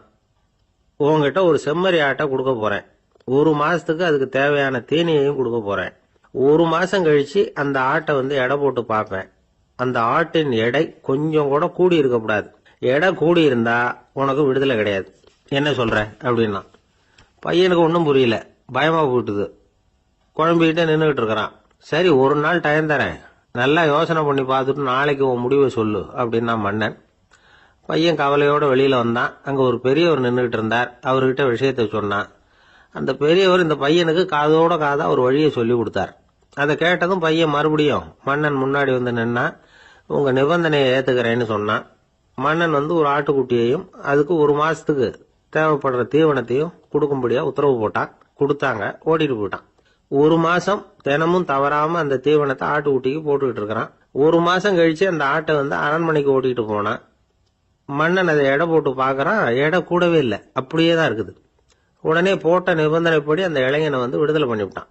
சரி, ஆட்டுக்கு எடை கூடாம இருக்கிறதுக்கு அந்த பெரியவர் சொல்லி கொடுத்த யோசனை என்ன அப்படின்னா, அது வேற ஒண்ணும் இல்ல. அந்த ஆட்டுக்கு எதிரில் அது கண்ணுல படுற மாதிரி ஒரு ஓநாயை கட்டி போட சொன்னார். அவ்வளவுதான். ஆட்டுக்கு ஓநாய்ங்கிறது பிறவி பகை. ஓநாயை பார்த்தா ஆடு நடுங்க ஆரம்பிச்சிரும், அவ்வளவு பயம். தினமும் அந்த ஆடு பயந்துகிட்டே தீனி சாப்பிட்டுது, எடை கூடல. அதுதான் ரகசியம். இது சின்ன பிள்ளைங்களுக்கான ஒரு கதை. இதுல இருந்து தெரிஞ்சுக்க வேண்டிய உண்மை என்னன்னா, நாமெல்லாம் சாப்பிடுறப்ப மனசும் உடம்பும் அமைதியா இருக்கணும். அப்பதான் அது உடம்புல ஒட்டும். அவசரத்திலையும் பயத்திலையும் சாப்பிட்டா அது சரியா ஜீரணம் ஆகாது. இன்னொரு ராஜா இருந்தார். அவரும் ஒரு இளைஞனை ஜெயில அடைச்சு விட்டார். விடுதலை பண்ணணும்னா ஒரு கண்டிஷன்னார். என்னன்னு கேட்டான். ஒரு ஆட்டுக்குட்டியை அவன் முன்னாடி கொண்டாந்து நிறுத்துவேன், நீ அதுகிட்ட ஒரு கேள்வி கேட்கணும், அதுக்கு சரியான பதில சொல்லணும். அப்படி செஞ்சுட்டா உனக்கு விடுதலைன்னார். இளைஞன் யோசனை பண்ணி பார்த்தான். சரின்னு ஒத்துக்கிட்டான். அது பிரகாரமே ஆட்டுக்குட்டிய பதில் சொல்ல வச்சுட்டான். என்ன நடந்தது தெரியுமா? ஆட்டுக்குட்டியை கொண்டாந்து நிறுத்தினாங்க. இவன் மெதுவா அதுகிட்ட போனான். அது காதுகிட்ட போய் ஏப்ரலுக்கு அடுத்த மாசம் என்ன மாசம்னு கேட்டான். அது உடனே மேன்னு கத்திச்சு. இவன் விடுதலை ஆயிட்டான். இமயமலை அடிவாரத்துல ஒரு மடம். அங்க ஒரு சன்னியாசி இருந்தார். அவர்கிட்ட ஒருத்தர் வந்தார். சுவாமி, ஆசைய உதற நினைக்கிறேன், முடியல, ஒட்டிக்கிட்டே வருது அப்படின்னாராம். இப்படி உட்கார, ஒரு கதை சொல்றேன் அப்படின்னு சொல்லி அவர் சொல்ல ஆரம்பிச்சாராம். அவர் சொன்ன கதை என்னன்னா, ஒரு ஊர்ல ஒரு ஆள் இருந்தான். அவன் பேரு குப்புசாமி. அவன்கிட்ட எப்பவும் ஒரு பழைய தொப்பி இருக்கும், விடவே மாட்டான். அதனால அவனை எல்லாரும் தொப்பி சாமி அப்படின்னு தான் கூப்பிடுறது வழக்கம். ஒரு புது தொப்பி வாங்கிக்கப்படாதாப்பா அப்படின்னு நண்பர்கள்லாம் சொல்லி பார்த்தாங்க. பணத்துக்கு எங்க போவேன் அப்படின்னு விட்டானா. பணம் வச்சிருக்கான், செலவு பண்ண மனசு வரல, மகா கஞ்சன். பழைய பாட்டில்கள்லாம் வாங்கி வித்துக்கிட்டு இருந்தான். அப்படி ஒரு தடவை பழைய கண்ணாடி சாமான்களை ஏலத்தில் எடுத்தப்போ அதில் ஒரு அருமையான சென்ட் பாட்டில் கிடைச்சது. உடனே ஒரு ஐடியா பண்ணான். அந்த சென்ட்டை சின்ன சின்ன பாட்டில்களில் அடைச்சி ஜன்னல் ஓரமாக அடுக்கி வச்சுட்டான். அதை விற்றா நிறைய பணம் கிடைக்குமே, அதனால. இதுக்கு இடையில ஒரு நாள் அவன் அப்படியே உட்காந்துருந்தான். அந்த நேரம் நண்பன் வந்தான். ஏண்டா, உன் பழைய தொப்பியை மாற்றப்படாதா? ஊரில் எல்லாரும் கேலி பேசுகிறாங்களே உன்னை தொப்பி சாமின்னு அப்படின்னு சொல்லி கேட்டிருக்கான். இந்த சென்ட்டு பாட்டில் விற்றதும் பணம் வரும், அதுக்கப்புறம் பார்க்கலாம் அப்படின்னு நானா இவன். சரி வா, நீச்சல் குளத்துக்கு போயிட்டு வருவோம் அப்படின்னு கூப்பிட்டுருக்கான் நண்பன். 2 பேரும் போனாங்க. அதே நேரம் அந்த ஊர் நீதிபதியும் அங்கே குளிக்க வந்தாராம். அவர்கிட்ட இருந்தது விலை வசந்த ஒரு புது தொப்பி. அதை அங்கே இருந்த ஸ்டாண்டில் மாட்டிவிட்டு குளிக்க போனார். இதுக்கிடையில குப்புசாமி குளிச்சுட்டு வந்தான். அவனுடைய பழைய தொப்பியை காணல. அந்த புது தொப்பியை பார்த்தா இது நண்பனுடைய வேலை தான் அப்படிங்கிறதாக புரிஞ்சுக்கிட்டு அதை எடுத்து மாட்டிக்கிட்டு வந்துட்டான். நீதிபதி குளிச்சுட்டு வந்து பார்க்குறாரு, தொப்பியை காணும். போலீஸில் புகார் கொடுத்தார். அவங்க தேடினாங்க. ஒரு மூலையில் பழைய தொப்பி கிடைச்சது. அடடா, இது நம்ம குப்புசாமியோட தொப்பி இல்லையா அப்படின்னு நானா ஒருத்தன். உடனே அவன் வீட்டுக்கு தேடிட்டு போயிருக்காங்க. அங்கே போய் பார்த்தா புது தொப்பி அங்கே இருக்குது. உடனே அவனுக்கு 1000 ரூபாய் அபராதம் போட்டாங்களாம். அவன் பணத்தை கட்டிவிட்டு ரொம்ப எரிச்சலோட வீட்டுக்கு வந்தான். பழைய தொப்பி கண்ணில் பட்டது. மறுபடியும், உன்னால தானே எனக்கு 1000 ரூபா நஷ்டம் அப்படின்னு சொல்லி அதை எடுத்துக்கிட்டு அப்படி போயிருக்கான். அந்த ஊர் குளத்துல வீசி எரிஞ்சிட்டு வந்துட்டான். அது மீன் பிடிக்கிற ஒருத்தன் கையில் சிக்கிச்சு. அவன் வர்ற வழியில் அதை எடுத்து வேகமாக வீசி எறிஞ்சான். அது நேராக குப்புசாமி வீட்டு ஜன்னல் வழியாக உள்ள இந்த சென்ட்டு பாட்டில்கள் மேலே விழுந்து எல்லாம் உடஞ்சி நொறுங்கி போச்சு. குப்புசாமி பார்த்தான். தோட்டத்தில் ஆழமாக ஒரு குழியை வெட்டினான்.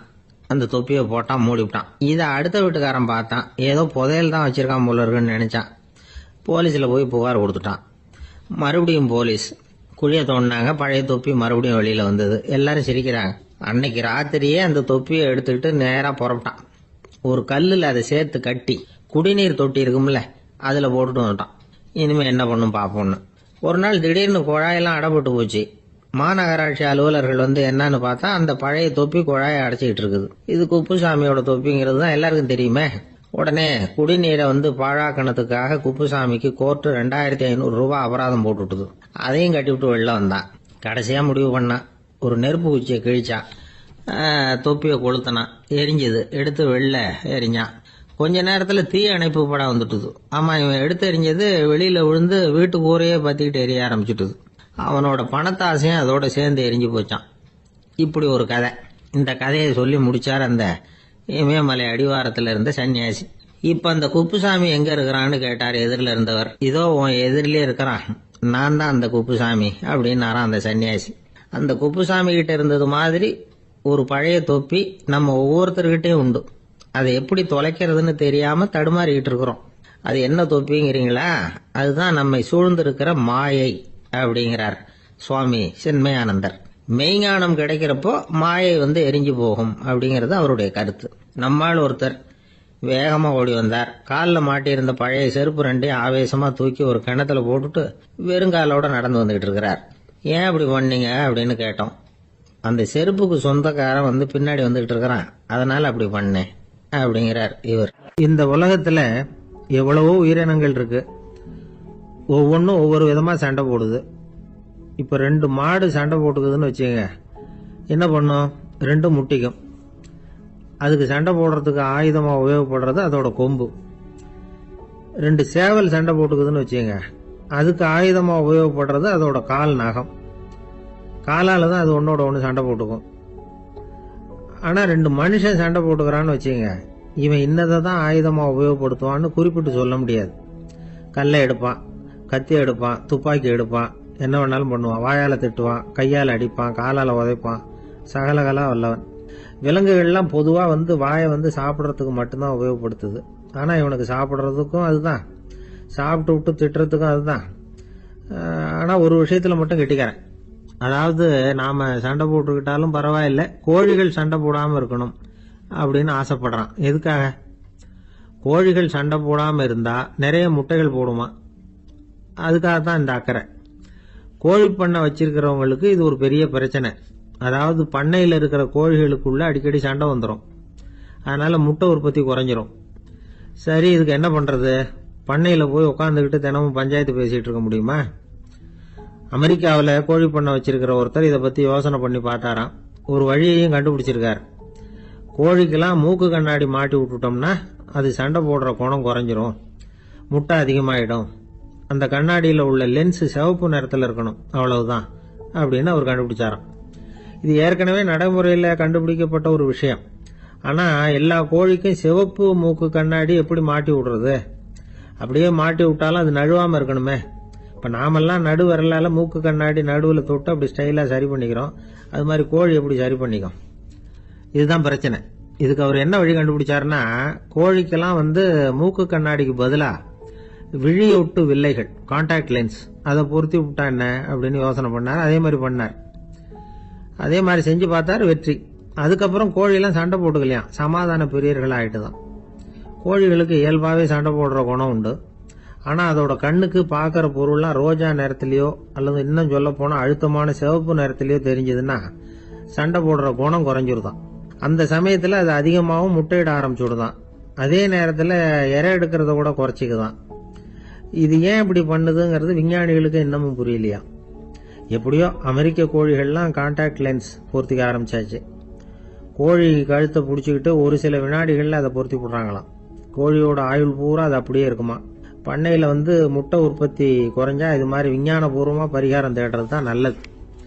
நமக்கு வேண்டியப்பட்ட ஒருத்தர், அவர் ஒரு கோழி பண்ணை வச்சிருந்தார். அந்த பண்ணையில் பாதி கோழி திடீர்னு செத்து போச்சு. உடனே ஒரு கால்நடை மருத்துவர்கிட்ட போக வேண்டியது தானே, அங்கே போகல. உள்ளூரில் மந்திரம் பண்ணிட்டு இருந்த ஒரு சாமியார்கிட்ட போனார். அவர் காலில் விழுந்தார். சாமி, என் பண்ணையில் பாதி கோழி செத்து போட்டுதுன்னார். சாமியார் யோசனை பண்ணார். சரி, பண்ணையில் வாசப்படி கிழக்கு பக்கமாக வச்சிருக்கியா மேற்கு பக்கமாக வச்சிருக்கியான்னு கேட்டார். கிழக்கு பக்கமாக இருக்குன்னார் அவர். அதுதான் தப்பு, மேற்கு பக்கமாக அதை மாற்றி சரியாக போடும்னாராம். அதே போல் இவர் போய் மாற்றிவிட்டார். அப்பவும் பாதி செத்து போச்சு. மறுபடியும் சொன்னார், சாமி மறுபடியும் பாதி கோழி செத்து போட்டுதேன்னார். சரி, கூரை எப்படி போட்டிருக்க, ஓடு போட்டிருக்கியா இல்லை கீத்து போட்டிருக்கியான்னார். ஓடு போட்டிருக்கேன்னாராம் அவர். அதுதான் தப்பு, கீத்து போட்டுரு சரியா போடும்னாராம். சரின்னு போய் அதையும் மாற்றி பார்த்தார். மறுபடியும் போயிட்டு கோழி செத்து போச்சு. வந்தார், மறுபடியும் பாதி செத்து போச்சு சாமின்னு வந்தார். இவரும் யோசனையை மாற்றி மாற்றி சொல்லிகிட்டே இருக்கிறார். இப்படி அவரும் மாற்றி மாற்றி பார்த்தார். 6வது தடவையாக அவரை தேடிட்டு வந்தார். அந்த சமயத்தில் இவர் ரொம்ப தீவிரமாக யோசனை பண்ணி பார்த்துட்டு, அது சரிப்பா, நீயும் என்கிட்ட சளைக்காமல் வந்துகிட்டு இருக்கிற, நானும் யோசனை சொல்லிட்டு இருக்கேன். இப்பவும் உங்ககிட்ட சொல்றதுக்கு என்கிட்ட யோசனை நிறைய இருக்கு, ஆனா சோதிக்கிறதுக்கு உங்ககிட்ட கோழி இல்லையே, என்ன பண்றது அப்படின்னா. ஒரு காடு, நல்ல மரம்லாம் செழிச்சு இருந்தது. அப்படிப்பட்ட காட்டில் ஒரு சாது இருந்தார். அவர் எப்படின்னா எப்பவும் ஒரு மரத்தடியில் உட்காந்துருப்பார். ஏன்னா அவருடைய இருப்பிடமே அதுதான். அவர் என்ன பண்ணுவார், 3 கல் வச்சிருந்தார். செங்கல் மாதிரி இருக்கும், ஆனால் அதை விட கொஞ்சம் பெருசாக இருக்கும். எதுக்கு அந்த 3 கல்லுன்னா, அதுதான் அவருடைய படுக்கை. அதாவது தூங்குறப்ப ஒரு கல்லை தலைக்கு கீழே வச்சுக்குவார், இன்னொரு கல்லை இடுப்புக்கு கீழே வச்சுக்குவார், இன்னொரு கல்லை காலுக்கு கீழே வச்சுக்குவார். உடம்ப ஒரு அப்படியே ஒரு தகட்டால மூடிக்குவார், அப்படியே தூங்கி போடுவார். மழை பெய்யுதுன்னு வச்சுங்க, அவர் உடம்பு 3 கல் மேலே இருக்குதா, அதனால தண்ணி அடியில் ஓடி போடும், உடம்பு நனையாது. மேலே தகடு இருக்கிறதுனால மழையும் உடம்புல படாது. அவர் தூக்கமும் கிடையாது, நிம்மதியாக தூங்குவார். பகலில் அந்த 3 கல்லையும் ஒரு சேர ஒரு அடுப்பு மாதிரி வச்சு அது மேலே உட்காந்துக்குவார். அதனால் பாம்பு பூச்சி எதுவும் அவரை தொந்தரவு பண்ணுறதில்ல, அது பாட்டுக்கு நடந்து போயிடும். அவர் பாட்டுக்கு நிம்மதியாக இருப்பார். யாராவது எதையாவது கொண்டுகிட்டு கொடுத்தா அதை வாங்கி சாப்பிடுவார், அவ்வளவுதான். ஒரு நாள் அந்த நாட்டு அரசன் காட்டுக்கு வேட்டையாட வந்தான். அந்த வழியாக வந்தப்போ இந்த சாது படுத்திருக்கிறத பார்த்தான், பரிதாபப்பட்டான். ஐயோ பாவம், இவர் இப்படி இந்த கல்லு மேல உடம்ப வச்சுக்கிட்டு தூங்குறாரு, என்ன பாடுபடுவார், இவரை நாம அரண்மனைக்கு அழைச்சிட்டு போய் சுகமா நிம்மதியா இருக்கிறதுக்கு வழி செஞ்சு கொடுப்போம், அது ரொம்ப நல்லா இருக்கும் அப்படின்னு நினைச்சான். அப்படி நினைச்சுக்கிட்டே அரண்மனைக்கு வந்துட்டான். அதுக்கப்புறம் ஒரு பல்லக்கையும் 2 சேவகர்களையும் காட்டுக்கு அனுப்பி அந்த சாதுவை மெதுவா இங்க அழைச்சிட்டு வந்துருங்க அப்படின்னு சொல்லி அனுப்பி வச்சான். இவங்க போய் அவர்கிட்ட விவரத்தை சொன்னாங்க. எனக்கு என்னத்துக்கு அரண்மனை வாசம் அப்படின்னார். இருந்தாலும் மன்னர் உத்தரவு, நீங்க அவசியம் வரணும் அப்படின்னாங்க இவங்க. சரின்னு சொல்லிவிட்டு வேற வழி இல்லாம புறப்பட்டார். புறப்படும் பொழுது என்ன பண்ணாருன்னா, மறக்காம அந்த 3 கல்லு, ஒரு தகடு அதையும் எடுத்து பல்லக்குல வச்சுக்கிட்டார். என்னத்துக்கு இதையெல்லாம் எடுத்து வைக்கிறாரு அப்படின்னு சொல்லி அவங்க யோசனை பண்ணாங்க. இருந்தாலும் அதை பத்தி ஒன்றும் கேட்கல. பேசாம அவரை அழைச்சிட்டு போய் அரண்மனையில் விட்டுட்டாங்க. அரசன் ஓடி வந்தான், வரவேற்றான், அறுசுவை உணவு படைச்சான். அவர் படுக்கிறதுக்கு தங்க கட்டில், பட்டு மெத்தை, இப்படி எல்லாம் ஏற்பாடு பண்ணி வச்சான். இங்க படுத்து ஓய்வு எடுத்துங்க அப்படின்னு சொல்லிவிட்டு அவன் பாட்டு போயிட்டான். மறுநாள் காலையில பாக்குறான், சாது படுத்திருக்கிறார். எப்படி தெரியுமா, அந்த பட்டு மெத்த மேல 3 கல்லையும் வச்சு வழக்கம் போலவே அது மேல படுத்திருக்கிறார். அதுக்கு மேல தகடு. அரசன் பார்த்துட்டு அதிர்ச்சி ஆயிட்டான். என்ன சுவாமி இப்படி அப்படின்னா, சாது சொன்னார், எனக்கு தேவையும் இல்லை குறையும் இல்லை, எல்லா இடத்துலயும் எனக்கு ஒரே மகிழ்ச்சி தான் அப்படின்னார். மகிழ்ச்சிங்கிறது தங்க கட்டிலேயோ பட்டு மெத்தையிலேயோ இல்லை, அது மனசுல இருக்கிற ஒரு விஷயம். உண்மையான மகிழ்ச்சிக்கு வழி மனப்பக்குவம் அப்படிங்கிறது அந்த அரசனுக்கு புரிஞ்சுதான். இந்த காலத்துல ஒரு சாமியார், அவரை தேடி ஒரு சீடன் வந்தான். என்னாச்சு தெரியுமா, சுவாமி எனக்கு நிம்மதி வேணும், அதுக்கு என்ன வழின்னு கேட்டான். சாமியார் நிமிர்ந்து பார்த்தார். அப்புறம் சொன்னார், நீ ஏகப்பட்ட பேர்கிட்ட கடன் வாங்கி இருக்கிற, அதையெல்லாம் திருப்பி கொடுத்தாதான் உனக்கு நிம்மதி கிடைக்கும்னார். இவனுக்கு ஆச்சரியம். அது எப்படி சாமி, அவ்வளவு கரெக்டா நான் கடன் வாங்கினதை கண்டுபிடிச்சிங்க அப்படின்னா, உனக்கு கடன் கொடுத்து சாமியாரா போனதே நான் தான்ப்பா, அதனாலதான் இந்த கதிக்கு வந்தேன். என்கிட்டயே நிம்மதிக்கு வழி கேட்கிறிய, அதுதான்டா வேதனை அப்படின்னாராம் அவர். ஜப்பான்ல உள்ள ஒரு புத்த விகாரை, அங்க ஒரு வயசான பௌத்த குரு தங்கியிருக்கிறார். ஒரு நாள் ராத்திரி கடுமையான குளிர், அவரால் தாங்க முடியல. பார்த்தார், மரத்துல செஞ்ச புத்த சிற்பங்கள் அங்க நிறைய இருந்தது. அதுல ஒன்ன எடுத்து அதுக்கு தீ மூட்டி அந்த நெருப்புல குளிர் காஞ்சிக்கிட்டு இருக்கிறார்.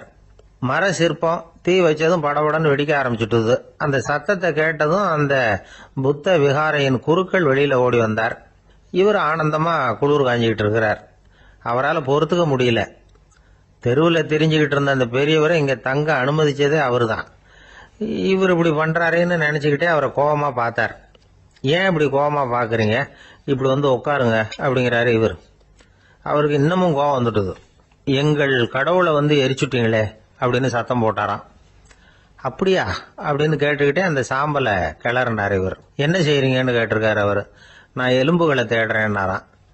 நீங்க ஒரு பைத்தியம், இது ஒரு மர சிற்பம், இதுல எலும்புகள் கிடையாது அப்படின்னாராம்.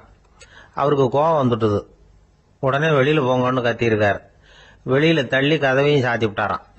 மறுநாள் காலையில கதவை திறந்து பார்த்தா அந்த வயசான பெரியவர் ஒரு மயில்கல் மேல சில காட்டு பூக்களை வச்சு புத்தம் சரணம் கச்சாமின்னு சொல்லிக்கிட்டே இருக்கிறார்.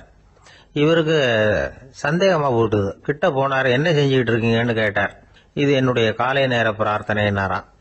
நிஜமாவே நீங்க ஒரு பைத்தியமா தான் இருக்கணும், ஏன்னா அது ஒரு மயில்கல் அப்படின்னாராம்.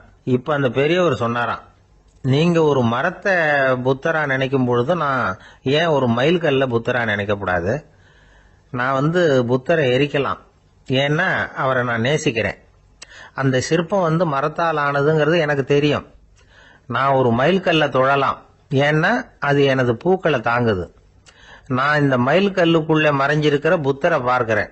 யாராவது ஒரு சிற்பி இதை சிலையாக்கினாதான் நீங்க புத்தரை பார்க்க முடியும். அன்னைக்கு ரொம்ப குளிரா இருந்தது. நான் எனக்குள்ள இருக்கிற புத்தரையும் பாதுகாக்கணும். உள்ளே இருக்கிற புத்தரை காப்பாத்துறதுக்காக வெளியில உள்ள புத்தரை எரிக்கலாம், அதுல ஒன்றும் தப்பு இல்லை. அது அவருடைய போதனையிலேயே இருக்கு. உனக்குள் ஜோதியாக இரு அப்படிங்கிறது அவருடைய போதனை. என்னுடைய புத்தர் குளிர்ல நடுங்கிட்டு இருந்தார். அந்த மர சிற்பங்கள் வெயில் மழையில உணர்ச்சி இல்லாம இருந்தது, அதனால அப்படி பண்ணினேன். ஆனா நீங்க என்ன பண்ணீங்க? நான் ஒரு மர புத்தரை எரிச்சதுக்காக உயிருள்ள புத்தரை வெளியில தள்ளி கதவை சாத்தினீங்க அப்படின்னாராம் அந்த பெரியவர். உண்மையான பக்திங்கிறது இதுதான். அதாவது உனக்குள் ஜோதியாக இரு அப்படின்னு புத்தர் சொன்னார் இல்லையா, அது மாதிரி தனக்குள் ஜோதியாக இருக்கிற இந்த காலத்து ஆசாமிகள் நிறைய பேர் உண்டு. எப்பவும் போதையிலேயே இருக்கிறவங்க. ஒரு நாள் நடு ராத்திரி ஒரு மது கடையில ஒரு ஆள் அங்குள்ள சிப்பந்திகள் கிட்ட கேட்டுட்டு இருக்கிறான். மறுபடியும் இந்த கடை எப்போ திறப்பாங்கன்னு கேட்டானா. நாளைக்கு காலையில 8 மணிக்கு திறப்பாங்க அப்படின்னு நானா அங்க இருந்த ஆள். அவன் திருப்பி திருப்பி அதையே கேட்டுக்கிட்டு இருக்கான்.